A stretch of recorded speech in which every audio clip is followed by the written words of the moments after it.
সেই রাসূলকে কষ্ট দেন, একবার কি দিলের মধ্যে মায়া লাগে না? অথচ সেই রাসূল আপনার জন্য রওজা মুবারকে শুয়ে শুয়ে কাঁদতেছেন, ইয়া হাবলি উম্মতি, ইয়া হাবলি উম্মতি,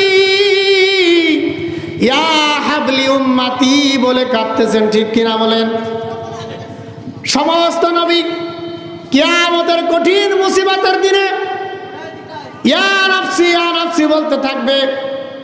ওয়াকালা আদম নাফসি নাফসি, ওয়াকালা নূহ নাফসি নাফসি, ওয়াকালা ইব্রাহিম খলিলুল্লাহ নাফসি নাফসি, ওয়াকালা মূসা কালিমুল্লাহ নাফসি নাফসি, ওয়াকালা ঈসা রূহুল্লাহ নাফসি নাফসি, ওয়াকালা নবী সাল্লাল্লাহু আলাইহি ওয়াসাল্লাম ইয়া হাবলি উম্মতি, ইয়া হাবলি উম্মতি।